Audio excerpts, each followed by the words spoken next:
Des gens, s'ils sont en retard, après je vais débuter. On est 5 minutes passées de... Mais c'est ça, je vais débuter bientôt. J'attendais seulement que les gens arrivent.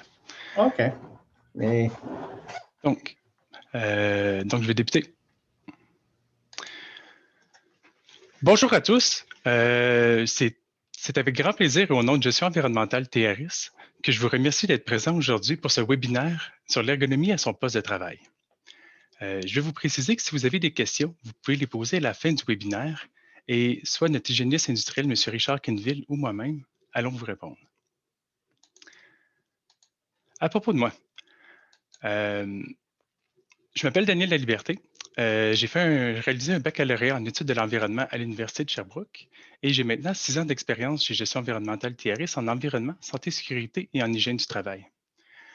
Pourquoi je donne une formation aujourd'hui sur l'ergonomie du travail? C'est parce que l'ergonomie a toujours été très importante pour moi. J'ai des problèmes de dos, j'ai eu des problèmes d'épaule aussi. Et si je n'ai pas une bonne posture ou si je ne fais pas attention, je sais que je vais avoir des problématiques la journée même et sur le futur aussi. Aujourd'hui, ce que vous allez apprendre, ça va être en quoi l'ergonomie du travail ou à votre maison est importante, les facteurs qui créent des risques ergonomiques, les points importants lors d'une enquête à un poste de travail, les effets sur la santé résultant d'une exposition aux risques ergonomiques et certains exercices qui vont pouvoir vous aider lorsque vous travaillez. Donc, premièrement, l'importance de l'ergonomie à son poste de travail. Saviez-vous que dans la loi sur la santé et la sécurité au travail, l'employeur est obligé de prendre les mesures nécessaires pour protéger et assurer la santé et la sécurité de tous ses travailleurs. Et ça, que ce soit que vous soyez à domicile ou à votre travail. Donc, il en tient tout le temps à votre employeur de s'assurer que vous êtes en bonne santé et que vous ne vous blessez pas. Donc, surtout présentement en cas de pandémie, il y a beaucoup de gens qui sont demandés de travailler à la maison. Ce webinaire et l'ergonomie en général a été basé beaucoup par l'Association canadienne de normalisation avec une norme CSA qui se nomme l'ergonomie au bureau, qui est une norme d'application pour l'ergonomie au poste de travail.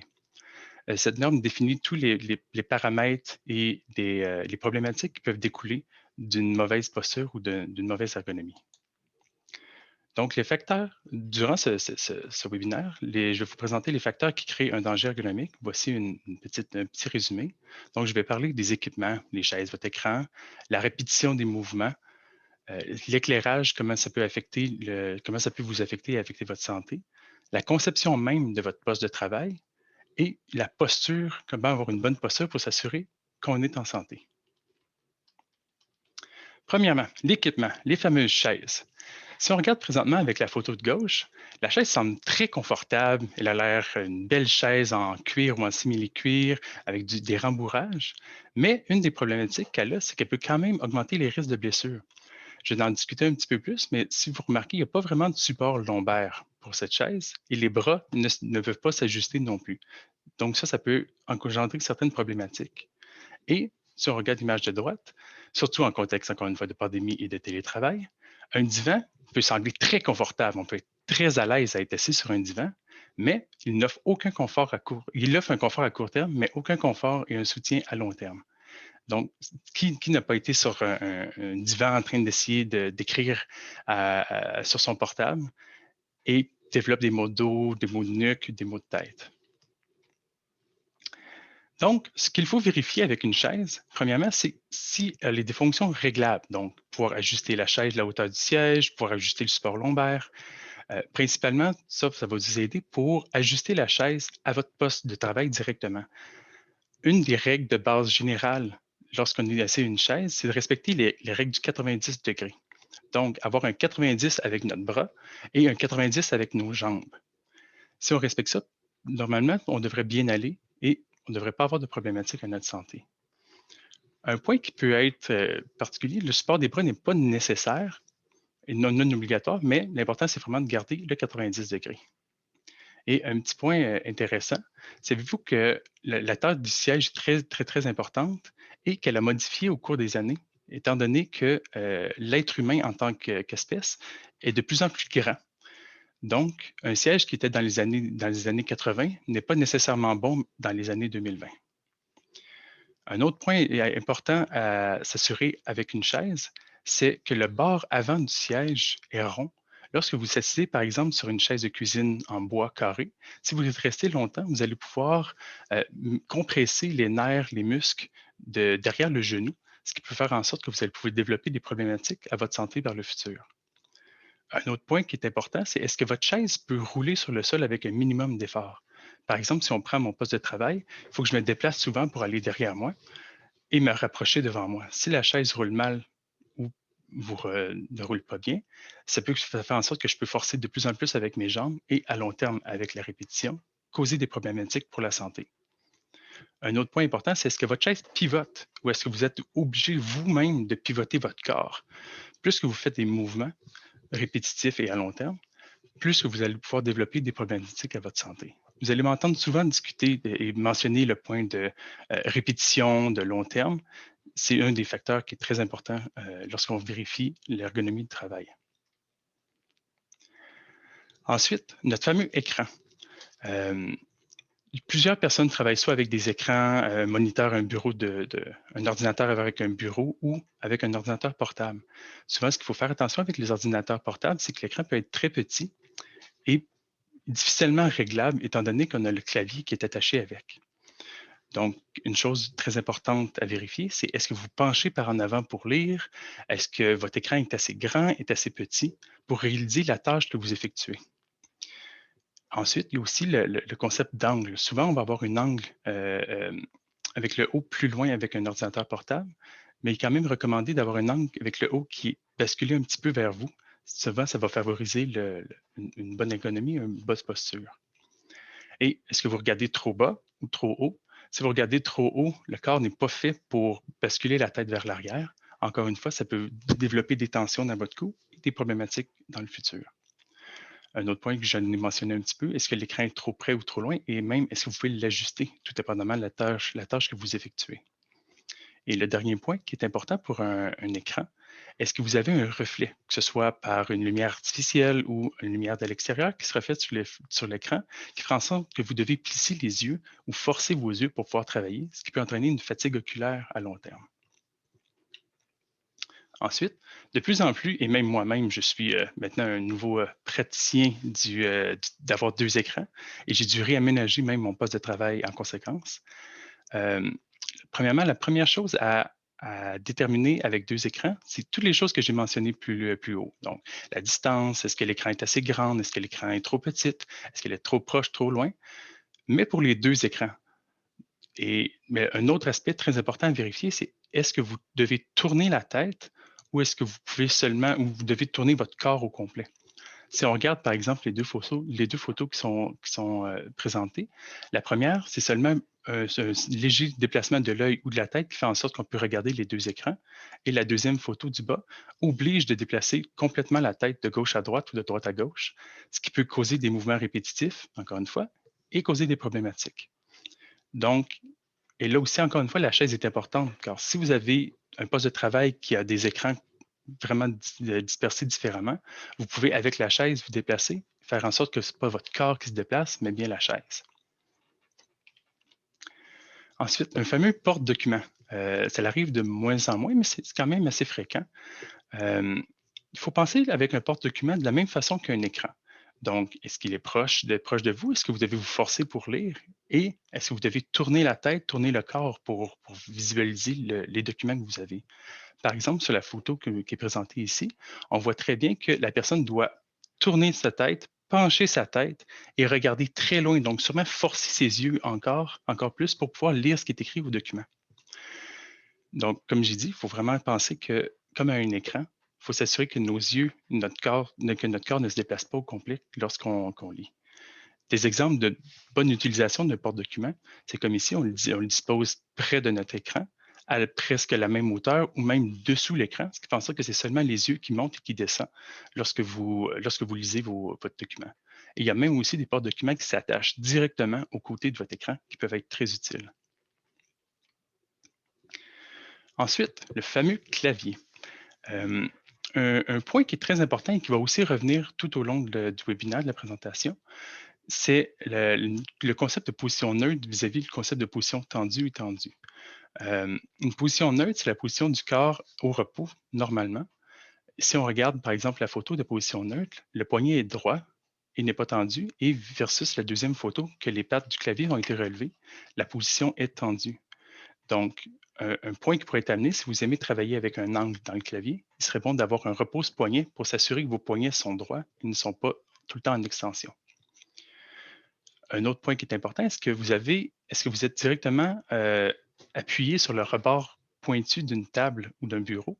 Ce qui pourrait encore une fois, par exemple, même concept qu'avec la chaise, mettre une pression sur les nerfs et sur vos muscles de votre main, donc pouvoir créer des problématiques à long terme. Et j'en ai discuté un petit peu, est-ce que votre clavier est plat ou est surélevé? Et vous devriez tout le temps ajuster la position de votre poignet, tout dépendamment de l'utilisation du clavier. Souvent, c'est une problématique qu'il peut avoir avec un portable. Étant donné qu'on peut travailler directement sur le portable, souvent, on va aller pencher nos mains aussi par l'avant, qui peut être aussi une autre problématique. Un autre point qui peut être important, ça va être la largeur du clavier. Donc, est-ce que votre clavier a un pavé numérique?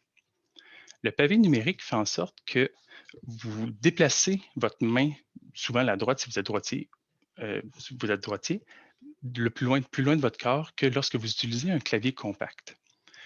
Donc, il faut tout le temps penser à centrer notre corps vis-à-vis le centre de notre poste de travail, donc de l'écran et de la chaise du bureau qu'on utilise, pour s'assurer en fait qu'on déplace le moins possible les bras loin de notre corps. Et ensuite, est-ce que vous êtes droitier ou gaucher? Si vous êtes gaucher, le concept est complètement différent, étant donné que la souris va être plus proche de vous que lorsqu'on est droitier en utilisant un clavier qu'un clavier numérique, qui est un petit peu plus grand. Donc, toujours penser de positionner notre main en relation avec le corps. Un autre point qui est important avec la souris est le même concept qu'on peut développer avec le clavier, la position neutre ou tirée du poignet. Donc, si vous utilisez la souris et elle est trop grande pour vous ou même trop petite, vous allez pouvoir déplacer votre poignet qui peut à long terme engendrer des problématiques. Et encore une fois, je parlais justement, est-ce que la souris est assez grosse ou non? Moi, j'ai une grande main et je sais que si j'utilise des petites souris, je vais avoir des crampes dans toute ma main. Ça va pouvoir durer à long terme. Et un autre point qui souvent n'est pas vraiment pensé, est-ce que votre souris réagit à un léger clic ou vous devez vraiment peser dessus pour que ça fonctionne? Lorsqu'on fait des mouvements répétitifs d'utilisation d'une souris à très long terme, plus que c'est difficile de cliquer sur une souris, plus on va pouvoir développer des problématiques à long terme. Maintenant, je vais discuter de la conception du poste de travail même, la disposition des objets que vous utilisez pour réaliser vos tâches. Ce qu'il faut vérifier, c'est que, premièrement, normalement, on a 3 secteurs dans une conception de poste de travail qui est la zone primaire, secondaire et tertiaire. La zone primaire devrait être tous les objets que vous utilisez en tout temps ou fréquemment utilisés. Par exemple, moi, j'ai un tiroir pour clavier. Ça, c'est ma zone primaire, tant que le tiroir n'est pas refermé. Donc, j'ai mon clavier, j'ai ma souris dans ma zone primaire, près de moi, car c'est souvent ça que je vais utiliser. Si je commence à utiliser plus de papier ou des plans que je dois annoter, je vais souvent fermer mon clavier, me rapprocher, et même ma zone secondaire va devenir ma zone primaire, étant donné que c'est ce que j'ai besoin présentement pour travailler. La zone secondaire devrait avoir tous les objets qui sont parfois utilisés, par exemple votre téléphone cellulaire, un porte-crayon, tous des petits objets qui peuvent être utilisés et aussi une souris. Quand je discutais justement que moi j'ai un clavier qui bouge, mon clavier en glissant devient en zone secondaire, j'en ai plus besoin. Et pour finaliser, la zone tertiaire, qui est la zone la plus loin, devrait avoir tous les objets que vous n'avez pas vraiment besoin d'utiliser en tout temps. Donc, le fameux désinfectant qu'on doit utiliser maintenant dû à la pandémie, des bouteilles, des livres. Ça arrive encore des fois qu'on lit des livres au travail, et votre café, etc. Ça, c'est des choses qui vont être un petit peu plus loin à aller chercher. Il faut tout le temps se rappeler que plus qu'on se déplace, plus qu'on étire nos membres et qu'on le répète à très long terme, c'est là que ça va pouvoir causer une problématique à votre santé. Ensuite, je vais parler plus précisément de la conception d'un meuble. Le meuble que vous utilisez, soit que ce soit votre bureau de travail lorsque vous êtes au travail ou même peut-être votre table de cuisine lorsque vous êtes chez vous et vous faites du télétravail. Un des points qui est souvent pas pensé, c'est vraiment la finition du meuble. Est-ce qu'elle est brillante ou mate? Donc, est-ce qu'il y a un éblouissement qui peut venir soit d'une lumière artificielle ou d'une lumière naturelle? qui peut faire en sorte que vous devez tout le temps plisser des yeux ou vous êtes dérangé par la lumière et c'est plus difficile de lire ou de regarder l'écran. Un autre point qui est important avec votre bureau de travail, c'est de s'assurer que vos jambes, en fin de compte, c'est un très bon dégagement afin de ne pas être tout le temps croche ou euh, non aligné, en fin de compte, vis-à-vis de l'écran et vis-à-vis d'une position normale du corps. S'il y a beaucoup de choses en dessous de votre bureau, vous pouvez avoir des problématiques, encore une fois, parce que vos jambes ne seront pas adéquatement placées. Un autre point qui est intéressant, est-ce que vous pouvez lever et descendre votre table? C'est un des points très importants pour nous aider vis-à-vis de l'ergonomie du travail, c'est de sortir de la position statique du corps, donc sortir de la position assis. Donc, si vous pouvez lever votre table, vous pouvez ensuite travailler debout, vous rassir, retravailler debout, ce qui peut faire en sorte que vous pouvez tout le temps changer de position et aider à long terme. Un autre point qui est important à tout le temps penser, c'est quelle est la forme de la surface de travail que vous utilisez. Est-ce que vous utilisez un grand bureau en L? Si vous utilisez un bureau en L, encore une fois, la chaise qui pivote est très importante parce que vous pouvez déplacer votre corps pour que ce soit tout le temps en face de la tâche que vous effectuez au moment présent. Ou est-ce que c'est un bureau rectangulaire comme normalement presque tout le monde a? Ou même, est-ce que vous travaillez sur votre table de cuisine qui est ronde? Une table de cuisine ronde, souvent, n'offrira pas une bonne position, étant donné qu'on cherche tout le temps où on s'installe sur cette table. Et souvent, même, va manquer d'espace pour étaler nos objets ou les équipements qu'on a besoin à réaliser la tâche. Justement, la grosseur. Est-ce que vous avez assez d'espace sur votre table pour avoir tout ce que vous avez besoin ou vous devez aller les chercher à gauche, chercher à droite, chercher derrière vous? Plus que vous faites de déplacements, plus vous faites de mouvements longs, plus vous pouvez avoir de chances de vous blesser à long terme. J'ai parlé beaucoup de répétition. Un point qui est important à mentionner, beaucoup de gens qui disent travail de bureau, c'est un travail léger, il n'y a pas de problématique. Mais lorsqu'on passe 50, 75, même presque 100% de notre journée à écrire sur notre clavier ou à utiliser la souris, ça peut devenir une problématique à long terme. Ce n'est pas seulement qu'un travail qui est non léger, de soulever des boîtes qui peuvent faire des problématiques vis-à-vis de votre santé, causer des problématiques de santé. C'est vraiment la répétition à long terme. Lorsqu'on tape 20 000, 30 000 mots dans une journée, ça peut, ou 40 000 mots même dans une journée, ça peut devenir vraiment lassant. Les doigts peuvent être fatigués. Encore une fois, étant donné que les doigts peuvent être fatigués ou le corps peut être fatigué, est-ce que vous pouvez prendre des pauses et même à quelle longueur les pauses peuvent être prises? Une pause peut être vraiment bénéfique pour la santé étant donné que vous arrêtez ce que vous faites, vous relaxez vos muscles, vous relaxez votre corps et vous pouvez même oublier un petit peu ce que vous faites pour pouvoir ensuite revenir et être en forme. Et un autre petit concept que je voudrais apporter est la micro-pause entre les tâches ou même lors d'une tâche. Une micro-pause, c'est vraiment lorsqu'on arrête de faire du travail, mais très rapidement. Donc, arrêter de regarder notre écran ou sortir de la position statique, se lever, aller chercher un papier qu'on vient d'imprimer, parler à notre collègue de travail. Donc, se déplacer et regarder ailleurs. Une micro-pause peut vraiment aider, ça a l'air fou, mais peut vraiment aider vis-à-vis le bon suivi de notre corps, en fait, et avoir une bonne ergonomie aussi. Maintenant, la posture, une merveilleuse posture de travail. Ce qu'il faut vérifier initialement avec la posture, c'est est-ce que la personne qui est assise devant l'ordinateur ou devant son poste de travail est tout le temps dans la même position pendant de longues périodes de temps. Encore une fois, plus qu'on est long, plus qu'on répète la tâche ou qu'on reste dans la même position statique longtemps, plus qu'on a de chances de développer des problématiques à notre santé. Et aussi, un autre concept, comme que je discutais et que je précisais avec la disposition de votre plan de travail, est-ce que les objets que vous avez souvent besoin sont loin de vous? Donc, vous devez vous déplacer, pencher votre corps, tourner, aller derrière vous pour aller chercher un objet. Ça peut vraiment, encore une fois, à long terme, pouvoir causer des problématiques étant donné que vous sortez de la position neutre, votre corps qui devrait rester dans la position neutre. Et souvent, lorsqu'on fait une évaluation, on regarde si la personne est confortable lorsqu'elle travaille. Est-ce que quand vous êtes assis à votre poste de travail, vous sentez que vous êtes mal, mais peut-être que les autres gens autour de vous aussi peuvent être mal. Peu importe quelle raison, l'écran, la posture fait en sorte qu'on est croche, ou même lorsqu'on répond au téléphone. Seulement tenir le téléphone, comme dans la photo en bas à gauche ici, là, tenir le téléphone avec notre main peut devenir lassant, peut devenir lourd et difficile à porter. Mais aussi, si on le tient avec notre épaule, notre cou, ça veut dire qu'on sort l'axe de la tête de la position neutre et qui peut causer une problématique, encore une fois, tout le cou peut développer des tensions et faire des problématiques à long terme. Lorsque vous regardez une personne, est-ce que la personne, justement, travaille avec le dos courbé comme sur un portable très près, étant donné que l'écran est petit, le clavier est petit, la souris est petit, avec le pavé qui permet de bouger la souris? Est-ce que le dos de la personne est droit? Et même trop droit, c'est pas bon non plus.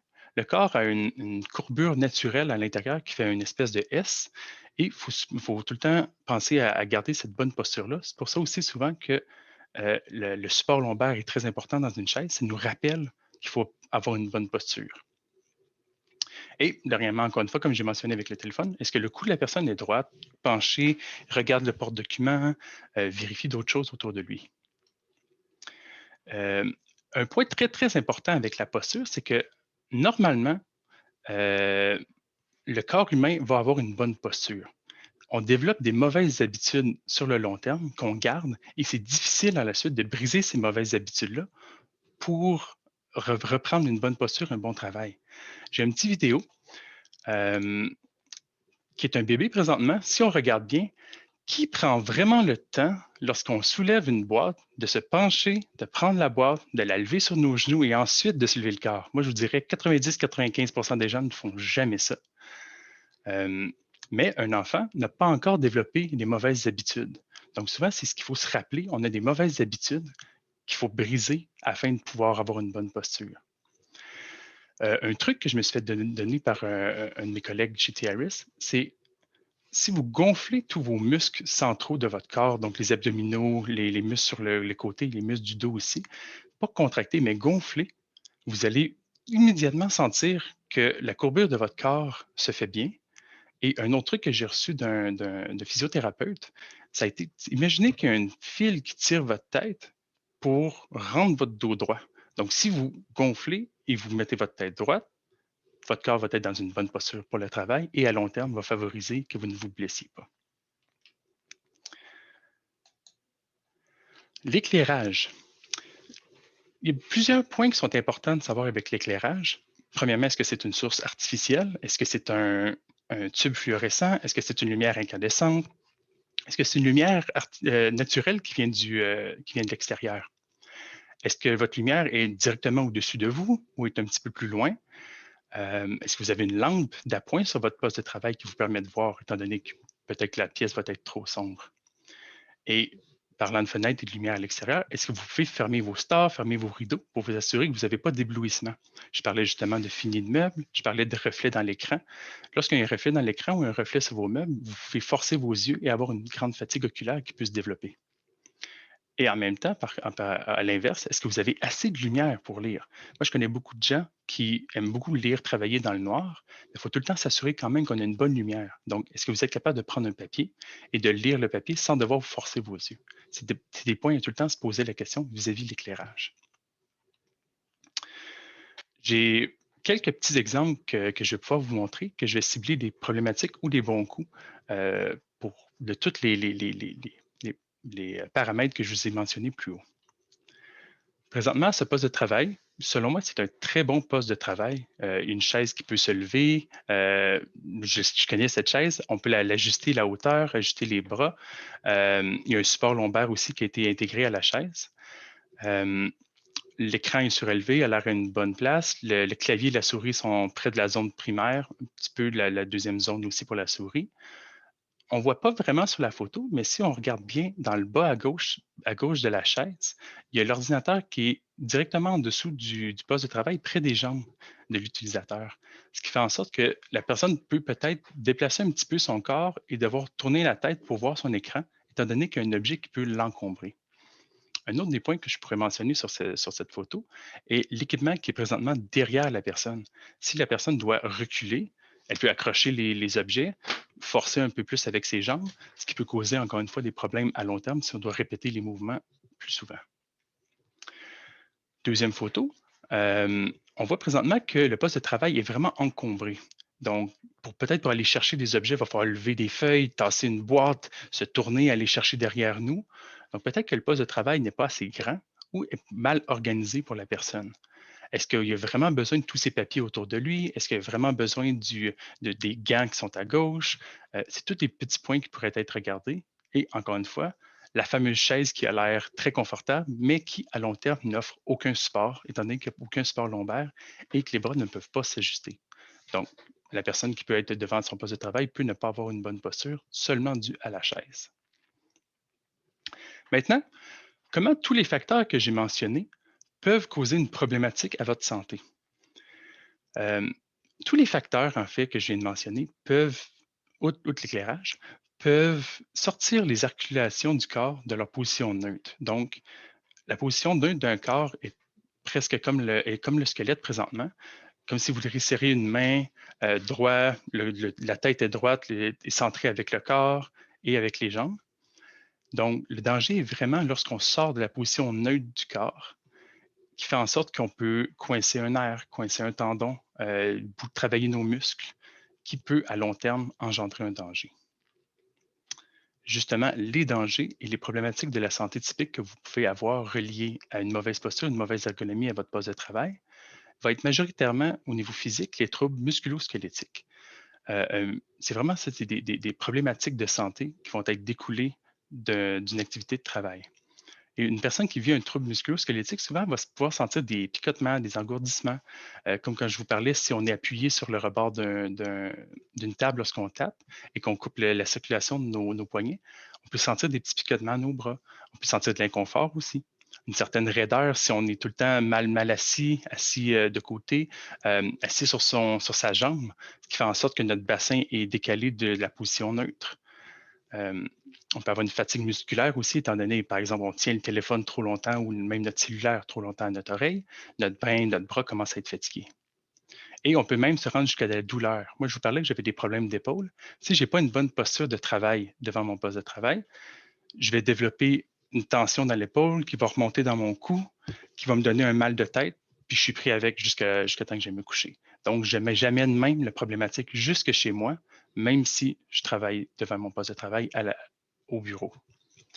Majoritairement, toutes les blessures vont être localisées au cou, aux épaules, aux bras, donc tout ce qui est articulation de votre corps.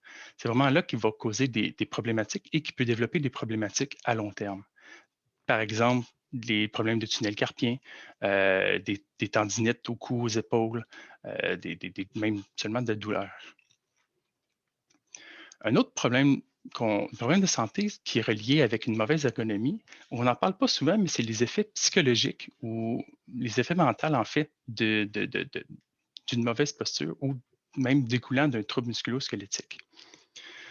On peut comme débuter avec une fatigue chronique. Si, par exemple, moi, j'ai un mal de tête, je me suis fait mal, j'ai mal à l'épaule ou j'ai mal au dos étant donné que j'ai une mauvaise posture, je vais me coucher chez moi le soir, je vais peut-être mal dormir, donc, ça peut entraîner une fatigue chronique. Si vous voyez quelqu'un dans votre entourage qui a des fatigues chroniques, ça pourrait être un des signes qu'il n'y a pas une bonne ergonomie à son poste de travail. Un autre point important, les maux de tête, j'en ai mentionné. Moi, quand j'ai des maux de tête, c'est vraiment non plaisant et je le ramène chez moi. Donc, même chez moi, j'ai encore mes maux de tête et je le traîne avec moi. Un autre point, qui est la fatigue oculaire. Lorsqu'on regarde justement un écran, il est trop proche ou trop loin, où je dois forcer mes yeux pour pouvoir voir l'écran, il y a un éblouissement qui arrive du soleil ou de la lumière artificielle. Je vais devoir forcer mes yeux, donc peuvent s'assécher, je peux devenir fatigué. Je ne suis pas fatigué physiquement, mais je sens vraiment que mes yeux seront fatigués. Et ça peut même aller jusqu'à endommager votre vision de façon permanente. Un petit truc que j'aurais là, vis-à-vis de la fatigue oculaire, qui peut aussi être pris comme une micropause. Et dites-vous aussi, les micropauses, jamais votre employeur va vous empêcher d'en prendre, étant donné qu'il est obligé de s'assurer que que vous soyez en bonne santé. Un petit truc, donc une petite micropause, vous pourriez prendre de ce que vous êtes. Ça fait longtemps, 1 ou 2 heures que vous êtes devant votre écran. Faites seulement lever vos yeux, changez votre focus, regardez au loin de vous, revenez vers votre écran, relevez vos yeux, revenez vers votre écran et ensuite, vous pouvez faire un mouvement en forme de 8 sur le tour de votre écran, ce qui va seulement faire en sorte que vous allez pouvoir focuser, défocuser votre œil et vous assurer qu'à long terme, vous soyez moins fatigué, vous ayez moins de fatigue oculaire. Et le dernier point des concepts psychologiques à discuter est le stress qui peut être engendré vis-à-vis justement un trouble psychologique, un trouble musculo-squelettique.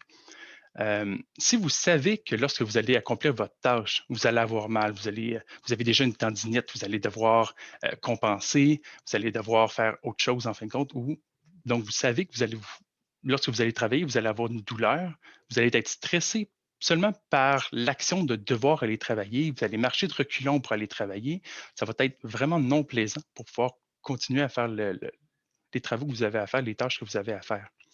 Le stress peut vraiment être un facteur que moi, j'aime jamais avoir du stress. Je crois pas non plus que vous en avez, mais il faut tout le temps y penser que lorsque on sait qu'on va pouvoir avoir mal, puis ça peut causer un stress, on va le traîner chez nous, on va encore une fois mal dormir, on va avoir des maux de tête, devenir de plus en plus fatigué et tous les autres problèmes peuvent en découler.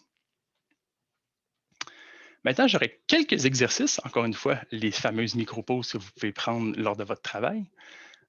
Des exercices que vous pouvez faire pour vous aider, en fin de compte, lorsque vous avez une tension ou une douleur, ou même en tout temps, seulement pour vous aider.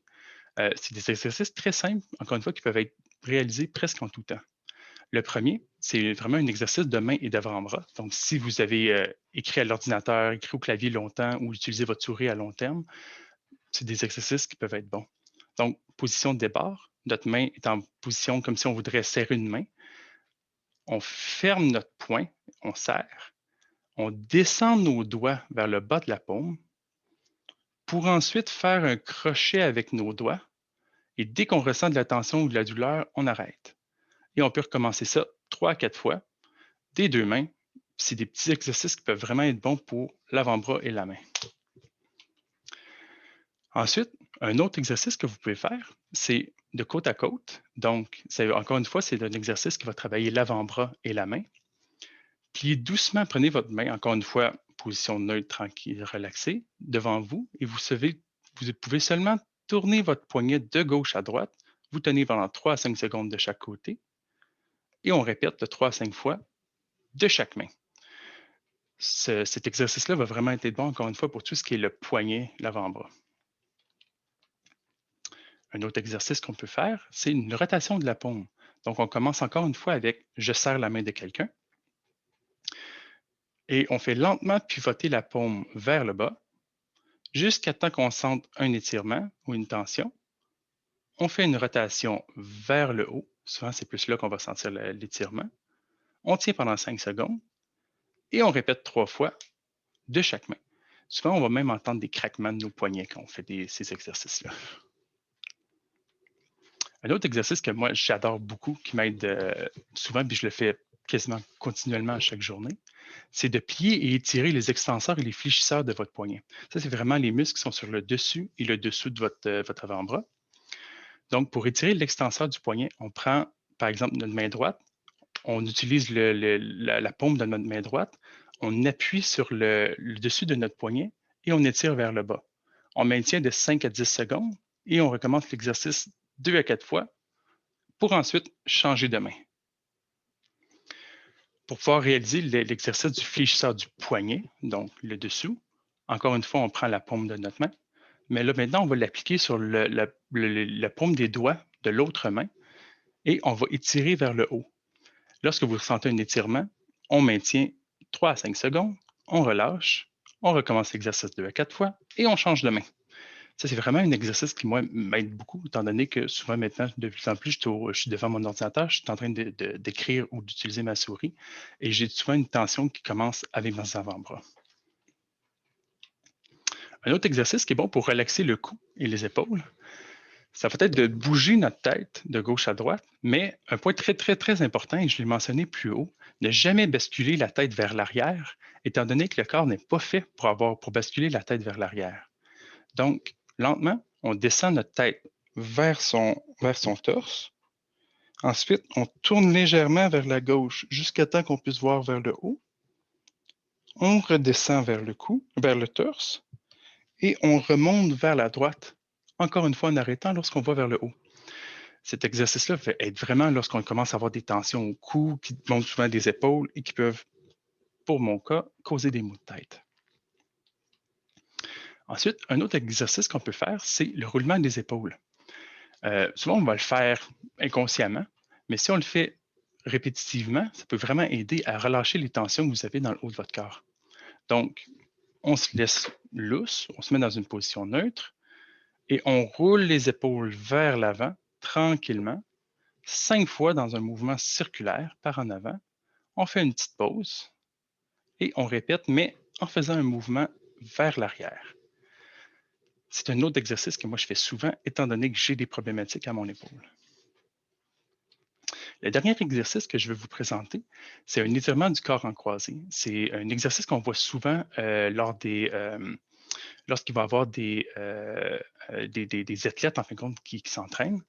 Donc, on prend notre paume, on l'accote le dessus du coude et on pousse doucement le coude vers le corps. On tient pendant 3 secondes et on répète dans chaque direction à peu près 3 fois.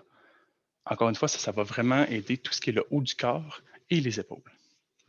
Tous ces exercices-là, c'est des petits exercices, encore une fois, que je veux répéter, que vous pouvez faire lorsque vous faites votre tâche de travail, qui va permettre de seulement quitter la position statique. Vous pouvez même faire certains exercices debout pour justement sortir de votre position assis, sortir de la position statique qui ne bouge pas, qui peut, encore une fois, causer des problématiques étant donné que vous ne bougez pas. Et je répète, il n'y aura pas un employeur qui va vous empêcher de prendre des micro-pauses pour faire attention à votre santé.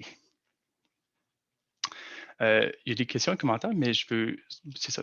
Est-ce qu'il y a des gens qui auraient des questions ou des commentaires? Vous pouvez les écrire sur le chat, en fin de compte, de la présentation et je vais pouvoir tenter de vous répondre du mieux possible. Et M. Kenville aussi va pouvoir nous aider si le besoin est.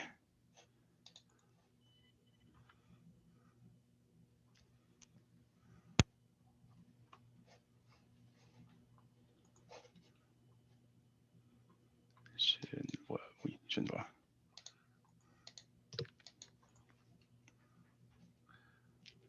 Sinon, s'il n'y a Pas de questions? Pas de questions, vous pouvez tout le temps aussi ne pas hésiter à nous contacter pour quelconque question du niveau. Ah, on a une question, très belle présentation.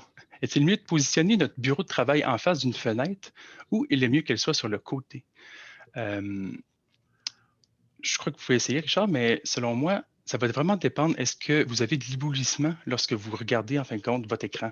Donc, est-ce que le soleil, lorsque, par exemple, le matin ou l'après-midi, se lève ou descend directement devant votre fenêtre et vous dérange lorsque vous le voyez? Ou est-ce que vous devez tout le temps fermer vos rideaux? Si c'est devant vous, ça va vraiment être l'éblouissement directement du soleil ou du soleil qui va vous déranger. Mais lorsque ça vient de côté, souvent, ça va être un reflet soit dans l'écran ou sur votre table. Donc, l'important, c'est vraiment de savoir quel moment on ferme les rideaux ou on ouvre les rideaux. Par exemple, pour moi, l'après-midi, je suis obligé de fermer mes rideaux étant donné que le soleil se couche vers la gauche ou la droite. Et c'est ce qui fait en sorte que je dois faire attention pour l'éblouissement pour pas que je force trop mes yeux. Je ne sais pas si j'ai bien répondu. C'est bien que vous ayez pris confiance, que vous y soyez mal assise. Tout le temps, essayer de penser à notre lombaire, gonfler nos muscles, avoir le dos droit, sentiment d'une corde qui tire notre tête, et ça va pouvoir aider à avoir une bonne posture de travail.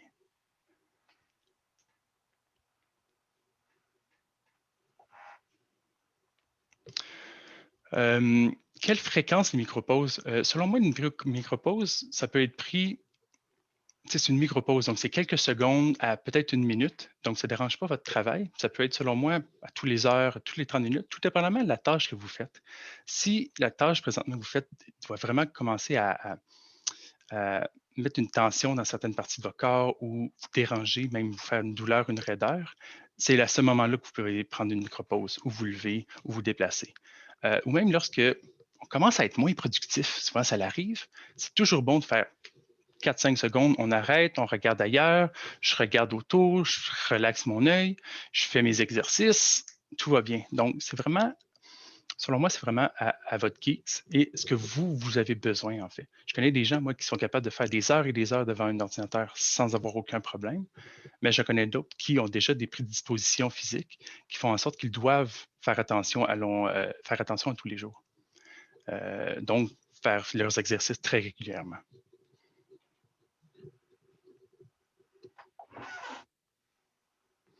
Très bonne question. Que faire si notre espace de travail est trop élevé, mais impossible de changer pour un meuble plus adapté? Si vous avez une chaise qui justement, je discutais avec la chaise qui pouvait se lever et se descendre. Si vous pouvez lever votre chaise encore plus haut, vous pouvez rajouter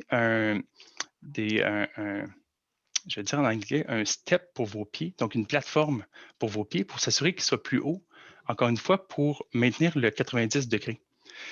C'est ce qui est vraiment important avec vos chambres, c'est maintenir le 90 degrés. Donc, si votre table est plus haute, est trop haute pour m'avoir un 90 degrés avec vos bras, levez votre chaise et assurez-vous que vous avez un soutien pour vos pieds pour pas qu'ils soient pendants, en fait.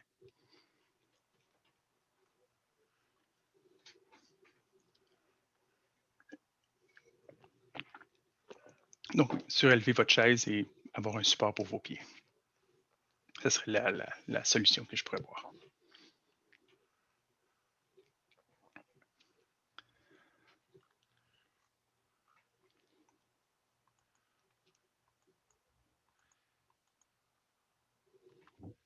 Je vois pas d'autres Oui, questions. je ne sais pas s'il y a d'autres questions. Ou sinon, si vous avez d'autres questions qui vous viennent plus tard ou que vous pensez par la suite, n'hésitez jamais à nous contacter, que ce soit moi qui est représentant présentement du bureau de Grand Montréal. Vous avez mes coordonnées présentement. Soit lancez-moi un appel ou écrivez-moi un courriel. Je vais pouvoir y répondre en tout temps le plus tôt possible. Et même si vous avez besoin d'une évaluation professionnelle, on peut vous en offrir aussi, que ce soit à distance ou même directement chez vous ou à votre lieu de travail. Et si vous avez des questions, moi, plus techniques, plus poussées, je vais tout le temps me supporter avec notre équipe du bureau de Toronto, qui sont M. Richard Kenville, qui est présent présentement, ou M. Jordan Cabran ou Raj Singh, qui vont pouvoir m'aider et me supporter dans toutes questions ou commentaires qui peuvent être un petit peu plus techniques. Donc, encore une fois, je voudrais remercier tout le monde d'être présent aujourd'hui à cette présentation.